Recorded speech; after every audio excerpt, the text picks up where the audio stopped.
ঝিঙে দিয়ে পটল দিয়ে পোস্ত বানিয়ে দেখাবো। আগে থেকে ঝিঙেটা কেটে ধুয়ে রেখে দিয়েছি। দেখো,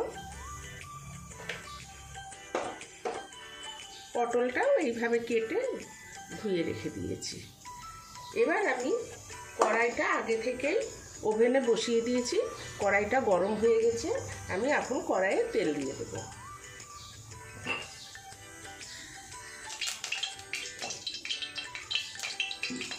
তেল কালো জিরে দিয়ে দিচ্ছি।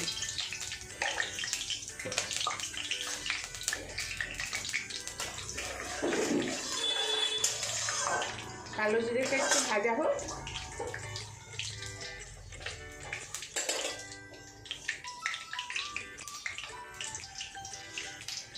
দেখো, কালো জিরেটা ভাজা হয়ে গেছে। এবার আমি পটলটা দিয়ে দেবো তেলের উপর।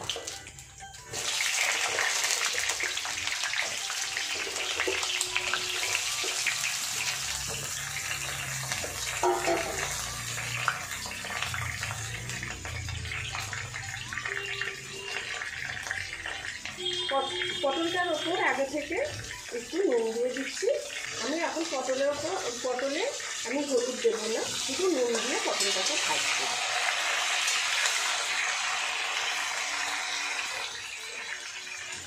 হলুদ দিলে কী হবে, তেলটা কালো হয়ে যাবে। ওই জন্য আমি শুধু নুন দিয়ে পটলটা ভেজে দিচ্ছি।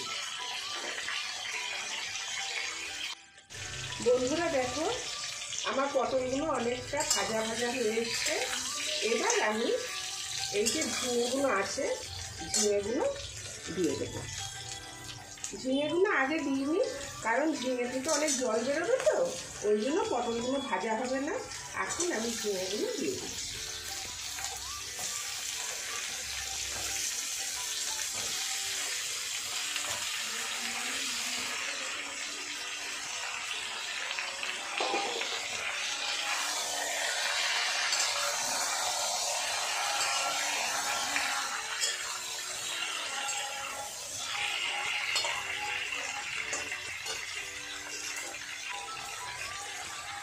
নুন,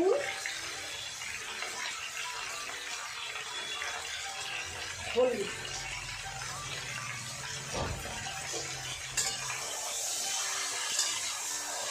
এবার ভালো করে নাড়তে হবে। দেখবে ঝিঙে দিয়ে কত জল বেরিয়ে যাবে। ঝিঙেটা একটু মজলে পরে আমি পোস্ত বাটাটা দিয়ে দেবো।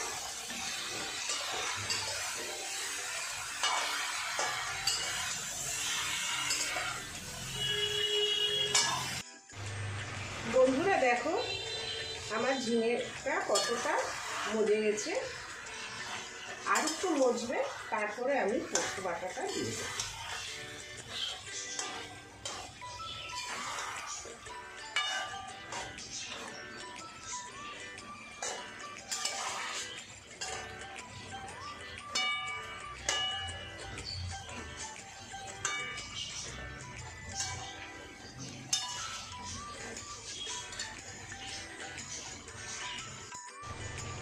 দেখো বন্ধুরা, আমার এটা হয়ে গেছে।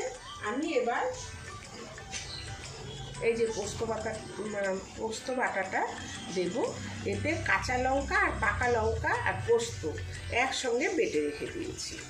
এটা এবার আমি এটা ঢেলে দেবো।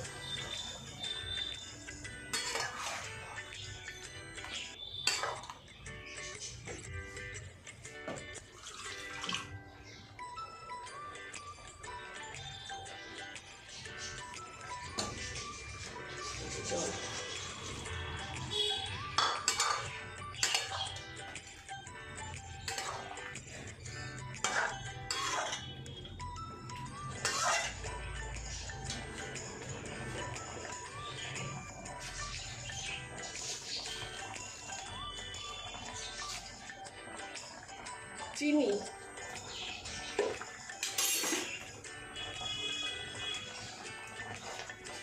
লঙ্কা,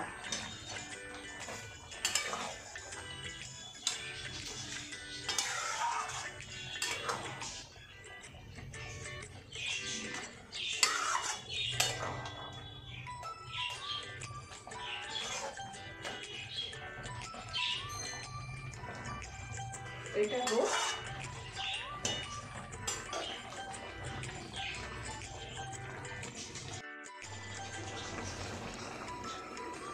দেখো বন্ধুরা, আমার এই ঝিঙে পটলের পোস্তটা অনেকটা হয়ে এসছে, আর একটু হলে আমি নামিয়ে নেব।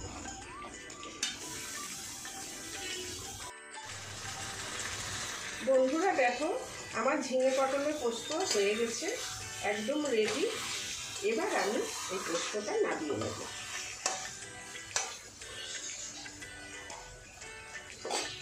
তোমাদের যদি এই রেসিপিটা ভালো লেগে থাকে তাহলে লাইক, শেয়ার, সাবস্ক্রাইব অবশ্যই করবে, আর কমেন্ট করে জানাবে তোমাদের এই রেসিপিটা কেমন লাগলো। ধন্যবাদ।